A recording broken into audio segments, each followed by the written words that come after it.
आज बात करेंगे पुरानी दिल्ली में हुए उस जबरदस्त धमाके की जिसने सबको हिलाकर रख दिया। ये हुआ कैसे, इसके पीछे क्या वजह हो सकती है और अथॉरिटीज का अगला कदम क्या है? चलिए इसे थोड़ा गहराई से समझते हैं। सोमवार की शाम करीब करीब 7 बज रहे थे और जगह थी दिल्ली की धड़कन, चांदनी चौक। सोचिए, एक बिल्कुल आम शाम थी जो देखते ही देखते दहशत में तब्दील हो गई। और जो शुरुआती खबरें आईं वो दिल दहला देने वाली थीं। रिपोर्ट्स के मुताबिक इस धमाके में कम से कम 8 लोगों ने अपनी जान गंवा दी और कई लोग घायल भी हुए। तो सवाल ये है कि आखिर उस शाम हुआ क्या था। चलिए, अब तक जो भी फैक्ट्स हमारे सामने आए हैं उनके आधार पर पूरी पिक्चर को समझने की कोशिश करते हैं। तो देखिए, जो पहली जानकारी निकल कर आई वो ये थी कि लाल किला मेट्रो स्टेशन के ठीक बाहर एक कार में जोरदार ब्लास्ट हुआ। और ये धमाका कोई मामूली नहीं था, इतना पावरफुल था कि पास में खड़ी 3-4 और गाड़ियों को भी अपनी चपेट में ले लिया। उनमें आग लग गई। जाहिर है पूरे इलाके में भगदड़ मच गई, हर तरफ डर का माहौल था। अब इस घटना की ग्रेविटी को समझने के लिए ये जानना बहुत जरूरी है कि ये हुआ कहाँ। ये धमाका चांदनी चौक में हुआ, मतलब दिल्ली का वो हिस्सा जहां पैर रखने की जगह नहीं होती। घनी आबादी, हजारों लोग पैदल चल रहे हैं, टूरिस्ट्स की भरमार और सबसे बड़ी बात, ऐतिहासिक लाल किले से बस चंद कदमों की दूरी।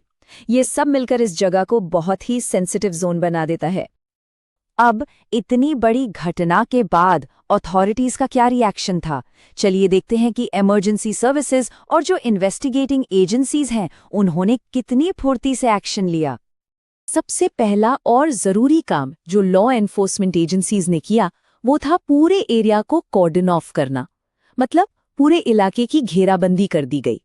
ऐसा इसलिए ताकि सबूतों से कोई छेड़छाड़ न हो और किसी और तरह के खतरे को भी टाला जा सके।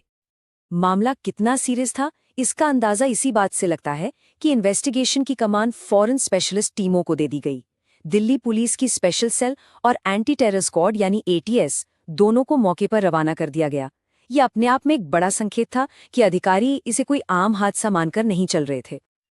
और जो आग लगी थी उसे बुझाने के लिए 7 से भी ज्यादा फायर ब्रिगेड की गाड़ियां बुलानी पड़ी। इसी से अंदाजा लगाया जा सकता है कि आग कितनी भयानक रही होगी। चलिए अब इस पूरे मामले के सबसे अहम सवाल पर आते हैं। वो एक सवाल जो पूरी इन्वेस्टिगेशन का सेंटर पॉइंट बना हुआ है। और वो सवाल ये है कि क्या ये एक ट्रैजिक एक्सीडेंट था या फिर एक सोची समझी साजिश, एक टारगेटेड अटैक। बस इसी पहेली को सुलझाने में सारे इन्वेस्टिगेटर्स लगे हुए हैं। तो देखिए, जांच ना 2 थ्योरीज के इर्द गिर्द घूम रही है। पहली थ्योरी, ये एक एक्सीडेंटल ब्लास्ट था। हो सकता है गाड़ी में कोई खराबी आ गई हो, फ्यूल टैंक फट गया हो या कोई गैस लीक हो गया हो। और दूसरी थ्योरी, ये एक प्लान्ड अटैक था, मतलब IED यानी इम्प्रोवाइज्ड एक्सप्लोसिव डिवाइस या फिर कार बॉम्ब का इस्तेमाल किया गया। अब सच इन दोनों में से जो भी हो वो इस केस को एक बिल्कुल ही अलग मोड़ दे देगा। तो सवाल ये उठता है कि इन्वेस्टिगेटर्स इन दोनों थ्योरीज के बीच की सच्चाई तक पहुंचेंगे कैसे? चलिए जरा उनके इन्वेस्टिगेशन प्रोसेस पर नजर डालते हैं। देखिए, ये कोई सीधा साधा प्रोसेस नहीं है, ये एक मल्टी लेयर्ड इन्वेस्टिगेशन है। सबसे पहले उस पूरे एरिया के CCTV फुटेज को खंगाला जा रहा है। फिर जिस गाड़ी में ब्लास्ट हुआ उसके रजिस्ट्रेशन और मेंटेनेंस रिकॉर्ड्स चेक किए जा रहे हैं। साथ ही मौके से सैंपल्स लिए गए हैं ताकि ये पता चल सके कि क्या वहां कोई विस्फोटक था। और हाँ, हाल फिलहाल में मिले किसी भी इंटेलिजेंस अलर्ट या खतरे की भी जांच हो रही है। और अगर टेरर एंगल से जांच होती है तो 3 चीजों पर खास फोकस रहता है: मकसद, तरीका और इंटेलिजेंस। मकसद क्या था? क्या सिर्फ दहशत फैलाना या किसी बड़ी जगह को निशाना बनाना? तरीका क्या था? क्या ये किसी पुराने टेरर अटैक के पैटर्न से मिलता जुलता है? और इंटेलिजेंस, मतलब क्या हाल ही में इस तरह की किसी साजिश की कोई भनक लगी थी? लेकिन इस घटना ने एक और बहुत ही सीरियस सवाल खड़ा कर दिया है, और ये सवाल सीधे सीधे हमारे सिक्योरिटी सिस्टम पर है। इन्वेस्टिगेशन का एक बड़ा हिस्सा इस बात पर भी फोकस कर रहा है कि क्या कोई सिक्योरिटी लैप्स हुआ था। मतलब इतने सेंसिटिव जोन के इतने करीब एक गाड़ी कैसे पार्क थी? क्या पार्किंग के नियमों को ताक पर रखा गया? और क्या पुरानी दिल्ली की उन तंग गलियों में सर्विलेंस सिस्टम में कोई कमी है?